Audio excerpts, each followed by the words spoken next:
Olá pessoal, tudo bem? Estamos de volta aqui no nosso projeto Aprenda em 30 Minutos, aprovação PGE, comigo, Gustavo Faria, falando como de costume sobre o processo civil.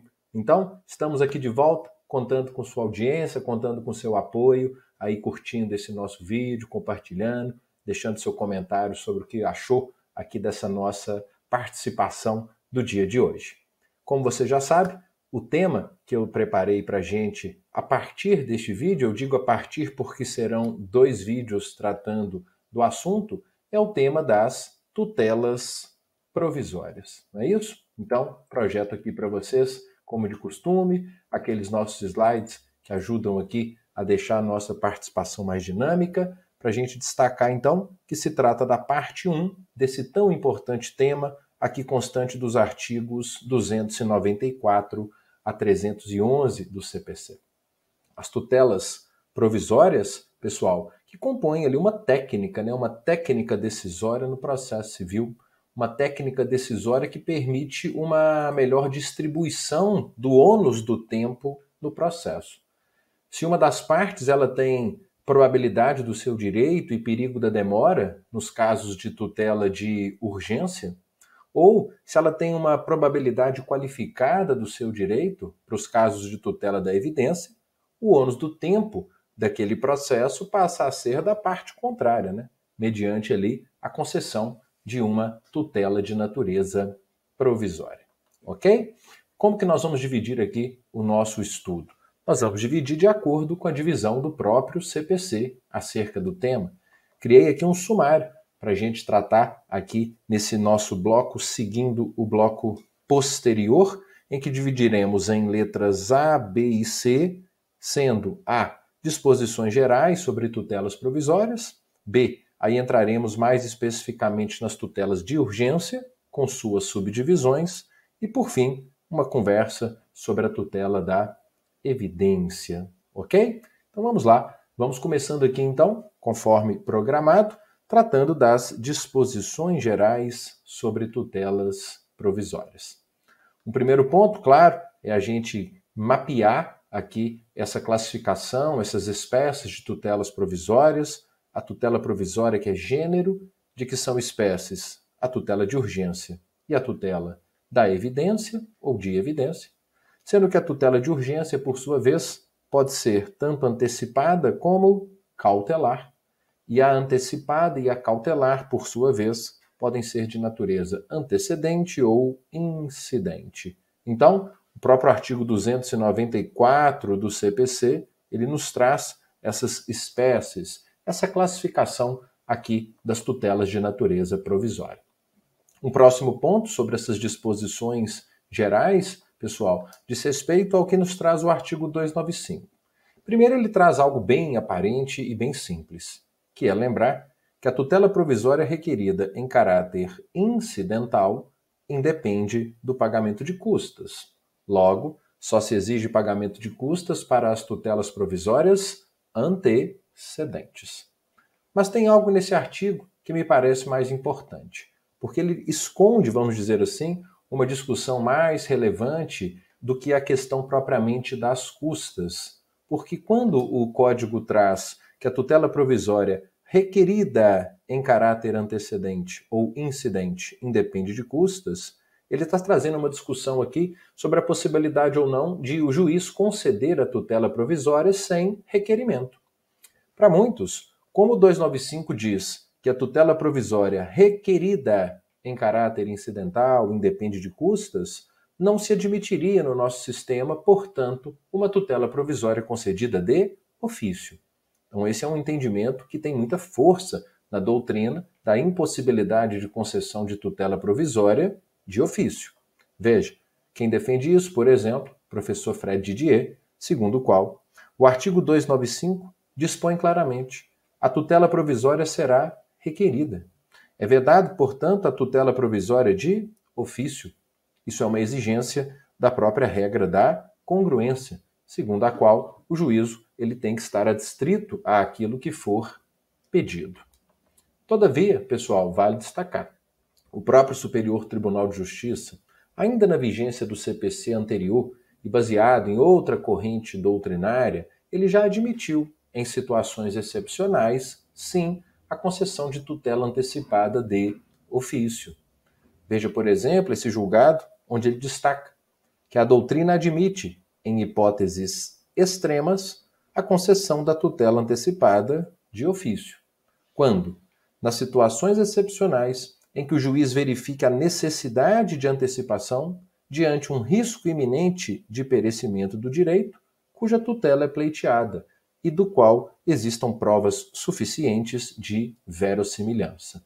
Então, percebam que há uma certa divergência quanto a essa possibilidade ou não de concessão de tutela provisória de ofício. Atenção! Quanto à tutela provisória cautelar especificamente, o Superior Tribunal de Justiça, recentemente, com base no chamado Poder Geral de Cautela, tem entendido que é possível, sim, a concessão de medidas cautelares de ofício, ou até mesmo a concessão de uma medida cautelar diversa daquela que eventualmente tenha sido requerida pela parte. Esse é um julgado muito importante aqui do informativo 763, do final do ano passado, em que o STJ destacou que o Poder Geral de Cautela autoriza que o magistrado defira medidas cautelares de ofício, no escopo de preservar a utilidade de provimento futuro. E também, como disse, ele entendendo que não contraria o princípio da adstrição, o deferimento de cautelar que ultrapassa os limites do pedido formulado pela parte, se o magistrado entender que essa providência milita em favor da eficácia da tutela jurisdicional. Então, um julgado importante que eu acredito que vocês precisam conhecer para ir para as próximas provas. Muito bem.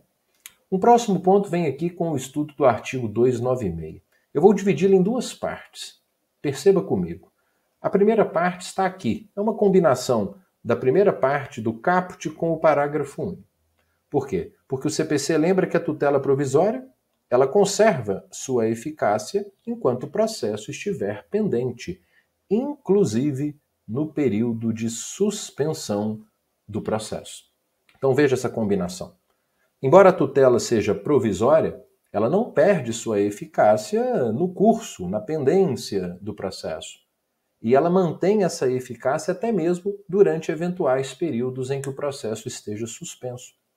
Porque o parágrafo único diz que, salvo decisão judicial em contrário, a tutela provisória conservará sua eficácia durante o período de suspensão. Agora vem a parte final, porque a gente tem que destacar que, por se tratar de uma tutela não definitiva, de uma tutela provisória, a precariedade é uma característica dessas medidas, de forma que, vem comigo, ela pode, a qualquer tempo, ser revogada ou modificada. Daí a ideia da provisoriedade. Há uma precariedade inerente às tutelas provisórias, de sorte que elas podem ser modificadas ou revogadas ao longo do processo, muito embora conservem sua eficácia enquanto isso não ocorrer, se é que ocorrerá. Ok? O artigo 297 vai trazer agora algumas considerações sobre a execução das tutelas provisórias. Ele começa lembrando que o juiz poderá determinar as medidas que considerar adequadas para efetivação da tutela provisória. Ou seja, vige, no tocante à execução, à efetivação das tutelas provisórias, a regra da atipicidade das medidas executivas. De que forma o juiz efetiva, de que forma o juiz executa uma tutela provisória? Bom, adotando medidas que considerar adequadas. Percebam, portanto, que não há um procedimento executivo ali previamente estabelecido e inflexível para a execução de tutelas provisórias. O juiz adota, de acordo com cada caso, as medidas que julgar adequadas para que aquela tutela possa ser, de fato, efetivada. Agora, cuidado. Como se trata de uma tutela provisória, é natural, e o Código, a meu ver, acerta, ao lembrar que, embora o juiz possa adotar as medidas que considerar adequadas, essa efetivação da tutela provisória tem que observar as normas referentes ao cumprimento provisório da sentença. Naturalmente, por se tratar, como acabamos de ver, de uma medida que pode ser revogada ou modificada a qualquer tempo, é natural que as regras de efetivação, as regras de execução dessa decisão sigam o norte que os artigos 520 a 522 do CPC nos traz, ou seja, o procedimento do cumprimento provisório de sentença. Ok? Muito bem. O penúltimo ponto dessas disposições gerais é uma regra muito simples, que apenas exige fundamentação da decisão, seja decisão que conceda, que negue, que modifique ou que revogue a tutela provisória. Isso é uma regra geral das decisões judiciais. E me interessa, portanto, para finalizarmos, o artigo 299, que de fato aí é um pouco mais importante. Ele vai trazer regras de competência para a análise de uma tutela provisória. Bom, comecemos por uma parte muito simples do caput, onde ele lembra o seguinte, que a tutela provisória será requerida ao juízo da causa. Bom, quando ele fala que a tutela provisória será requerida ao juízo da causa, naturalmente, ele está se referindo à tutela provisória incidente. Se o processo já está em curso, eu requeiro a tutela provisória ao próprio juízo da causa. Agora, quando ela for antecedente, ainda não existe um processo em curso, eu vou requerê-la ao juízo competente para conhecer do pedido principal. Então a gente faz um trabalho de futuro, né? Se eu vou propor uma tutela provisória antecedente, relativa, por exemplo, a um pedido de arresto de bens de determinado devedor, eu tenho que me fazer uma pergunta, né? Qual será o juízo competente quando eu for formular o pedido principal? É o juízo de uma vara cível? É o juízo de uma vara da fazenda? Então a tutela antecedente será requerida a esse juízo que lá no futuro conhecerá do chamado pedido principal. Mas e quando as ações estão nos tribunais, em causas de competência originária, ou mesmo quando eu estou pensando em tutelas provisórias em processos que estejam em grau de recurso? Aí o parágrafo único traz uma importante informação, dizendo que, ressalvada a disposição especial, nas ações de competência originária dos tribunais e nos recursos, a tutela provisória será requerida ao órgão competente para apreciar o mérito daquela demanda. Então, explico.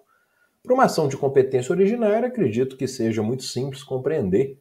Por exemplo, numa ação rescisória, que é uma ação que já se inicia no tribunal, a competência para analisar um pedido de tutela provisória é do próprio órgão que julgará o mérito daquela ação rescisória. Agora veja, cuidado com a questão dos recursos, porque, em princípio, parece muito simples entender que, em se tratando de recursos, quem vai analisar um eventual pedido de tutela provisória será o órgão competente para julgar o mérito daquele recurso. Mas cuidado, porque há algumas situações em que o recurso ele é interposto numa instância e julgado por outra, como no clássico exemplo da apelação. E aqui, no exemplo da apelação, a gente consegue compreender bem essa regra. Quando a gente pensa, por exemplo, que interposta uma apelação no primeiro grau, eu não vou requerer uma eventual tutela provisória aqui no primeiro grau. Eu posso requerer essa tutela provisória diretamente no tribunal, mesmo que os autos estejam ainda em primeira instância. O próprio artigo 1012, parágrafo 3º do CPC, nos dá um bom exemplo disso. Lembrando que quando eu for pedir um efeito suspensivo numa apelação, claro, uma apelação que não tenha efeito suspensivo como regra, eu não vou requerer ao juízo de primeira instância, ainda que a apelação esteja em primeiro grau. Percebam que esse artigo, ele permite que eu já formule esse requerimento diretamente ao órgão adquém, diretamente ao órgão de segunda instância.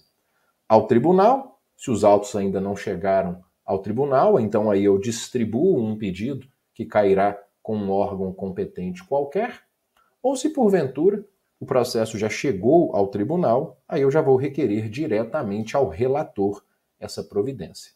Então, em sede de recurso, percebo, mesmo que eu interponha um recurso em primeiro grau, como a apelação, eu já posso requerer uma tutela provisória diretamente ao tribunal. Por isso que, volta o slide comigo, o código aqui disse que nos recursos a tutela provisória será requerida ao órgão que vai julgar o mérito.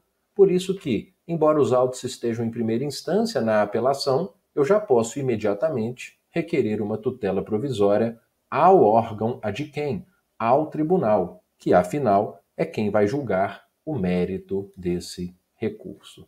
Tá claro? Muito bem.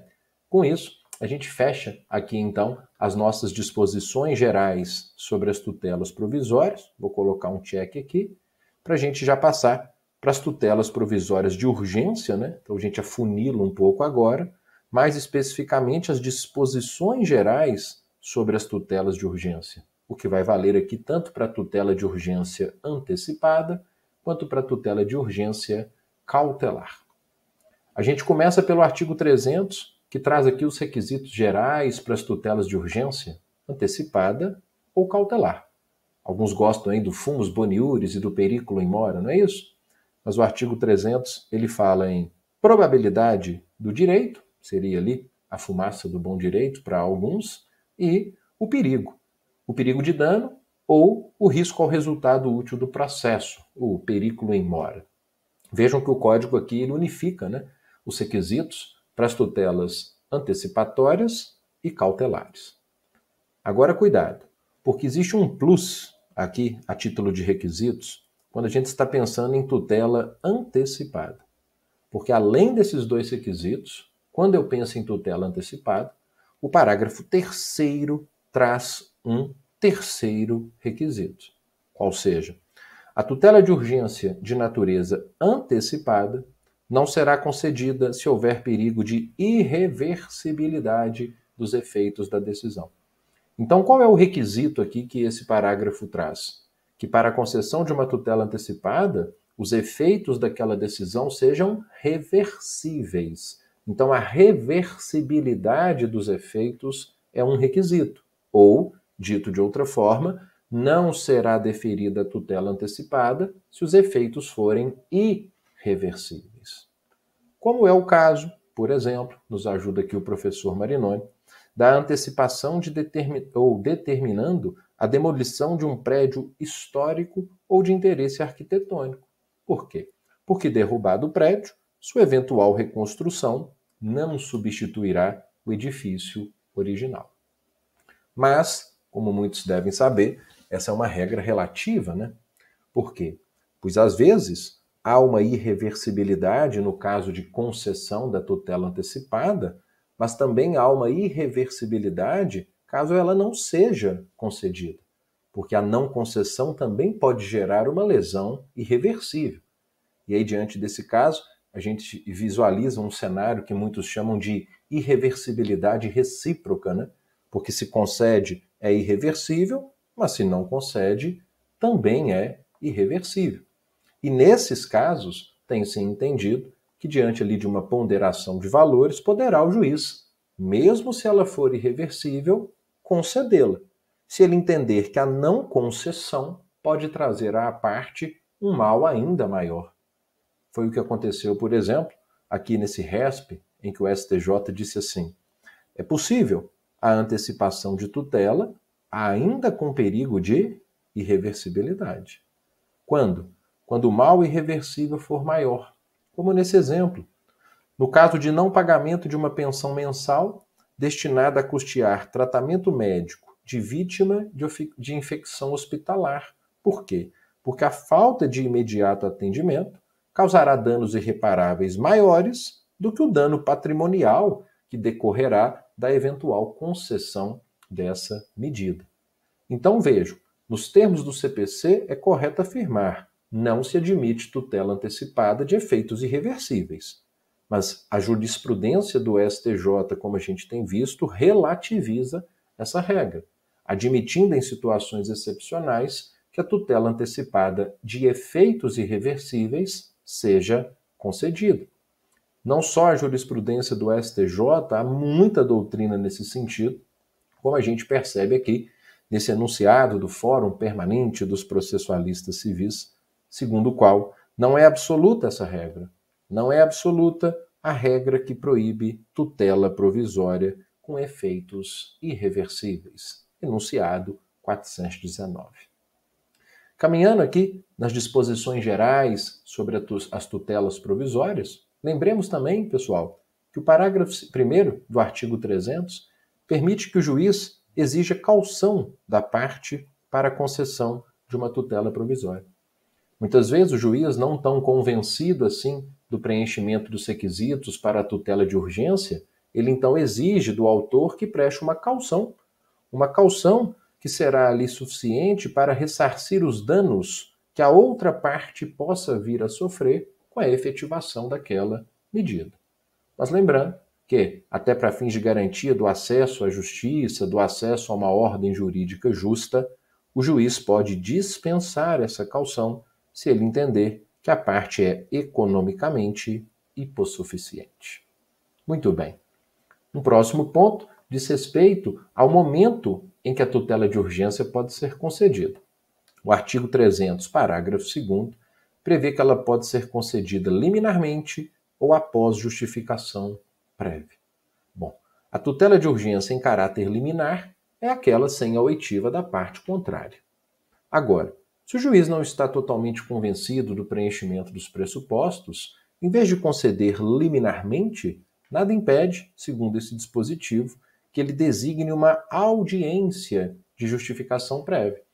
Essa audiência, como o próprio nome sugere, é uma audiência em que o autor, antes da decisão do juiz, vai tentar justificar o cabimento da medida, tentando ali provar o preenchimento dos pressupostos autorizadores. Agora, muito embora o parágrafo 2º fale só desses dois momentos, liminarmente ou após justificação prévia, a verdade é que nada impede que ao longo do processo, após o contraditório, após a instrução probatória, em grau recursal, seja concedida uma tutela de urgência, até mesmo mediante um pedido feito na sustentação oral. Veja esse julgado aqui do informativo 608, que destaca que é possível o requerimento de antecipação dos efeitos da tutela em sede de sustentação oral. E para fecharmos as disposições gerais sobre as tutelas provisórias de urgência, para mim, o dispositivo mais importante, que é o artigo 302, que vai falar sobre a responsabilização civil de quem requer e efetiva uma tutela provisória de urgência. Esse artigo diz que, independentemente da reparação por dano processual, pode ser por uma litigância de má-fé, por exemplo, a parte responde pelo prejuízo que a efetivação da tutela de urgência causara à parte contrária. O código aqui está admoestando. Está fazendo valer aqui uma teoria que alguns chamam de teoria do risco-proveito. Veja, se você quer uma tutela de urgência, tudo bem, você pode até tirar um proveito dessa possibilidade. Mas saiba que em algumas situações você então poderá ter que indenizar a parte contrária, se responsabilizar pelos prejuízos sofridos pela parte contrária, daí a ideia de risco-proveito. Quando, por exemplo, a sentença for desfavorável à parte. Claro, se eu obtenho e efetivo uma tutela antecipada, por exemplo, e lá na frente a sentença é de improcedência, o juiz revogará essa tutela antecipada e eu terei que reparar os prejuízos causados à parte contrária pela efetivação dessa medida que eu obtive. Me parece fazer todo sentido. Uma segunda hipótese é quando eu obtiver liminarmente a tutela de urgência e não fornecer os meios necessários para a citação do requerido em 5 dias. Então, por exemplo, eu obtive uma medida em caráter liminar e aí então eu entro meio que numa zona de conforto e aí de alguma forma eu protelo ou obstaculizo a citação da parte contrária porque eu não ofereço ao judiciário os meios necessários para que isso ocorra, fazendo com que a parte contrária, então, ao não ser citada, tenha dificultado o exercício do seu direito de defesa. Então é importante que, obtida liminarmente a medida, a parte contrária seja citada o quanto antes. E se eu, que obtive liminarmente a medida, não fornecer os meios necessários para a citação da parte contrária num prazo de 5 dias, poderei, por isso, ser responsabilizado. Terceira hipótese: quando ocorrer a cessação da eficácia da medida. em qualquer hipótese legal. As hipóteses de cessação da eficácia da medida, elas estão lá no artigo 309. Eu vou te dar um exemplo aqui, porque no outro bloco a gente vai falar sobre isso na nossa próxima aula, no próximo encontro, né? Uma das hipóteses de cessação da eficácia da medida, pessoal, é quando o processo for extinto sem resolução de mérito. Então, se eu obtive uma tutela de urgência e lá na frente o processo foi extinto sem resolução de mérito, eu posso ter que me responsabilizar pelos prejuízos que a parte contrária sofreu. E bastante cuidado. É justamente por essa razão, pessoal, fiquem atentos, que a parte que pede e obtém uma tutela de urgência, ela não pode requerer a desistência da ação após o cumprimento da medida, após o eventual cumprimento da tutela. Né? Por quê? Porque é necessária a confirmação dessa medida. Se eu peço desistência depois da efetivação da medida, o processo vai ser extinto sem resolução de mérito. E aí você vai cair nessa hipótese do inciso 3. A medida de urgência cessa a sua eficácia e eventuais prejuízos que você causou à parte contrária deverão ser reparados. Afinal, vejam, não só a doutrina, mas também a jurisprudência do STJ lembra que o simples ato de cumprimento da ordem em antecipação de tutela não implica perda do objeto da demanda ou falta de interesse processual, porque é necessário o julgamento do mérito da causa para definir se a parte beneficiada, de fato, fazia jus a tal pretensão. Então não pode pedir a desistência. Por quê? Porque mesmo que você já tenha uma medida totalmente satisfativa, você tem que aguardar a sentença de mérito para se definir se de fato você fazia ou não jus àquela medida. E aqui no informativo 649, o STJ trata de um caso em que aconteceu exatamente isso. Foi uma tutela provisória concedida, e aí então a parte desistiu da ação e o processo foi extinto sem resolução de mérito. O que isso gera? A aplicação do artigo 302, inciso 3, responsabilização civil da parte, ressarcimento dos prejuízos. Bastante cuidado. E por fim, também a hipótese de responsabilização civil do requerente da tutela de urgência, quando a parte obtém, efetiva uma tutela de urgência, mas depois o juiz acolhe a prescrição ou a decadência do direito, e aí então nós temos uma sentença desfavorável também aqui contra a parte e, naturalmente, derrubando a tutela de urgência, o que fará com que eventuais prejuízos tenham que ser ressarcidos, indenizados pela parte. Tá claro? E cuidado, duas observações finais.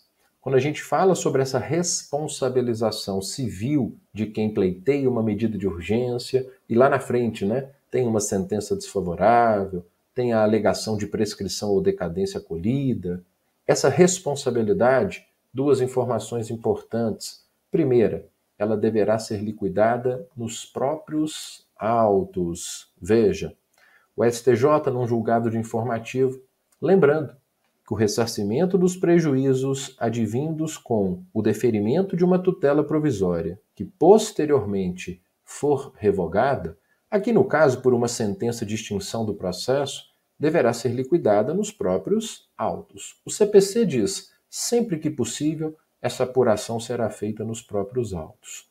E mais, lembrar que essa responsabilidade ela é objetiva. Vale destacar que essa responsabilidade do 302 é objetiva, bastando que o prejudicado comprove o nexo de causalidade entre o fato e o prejuízo ocorrido.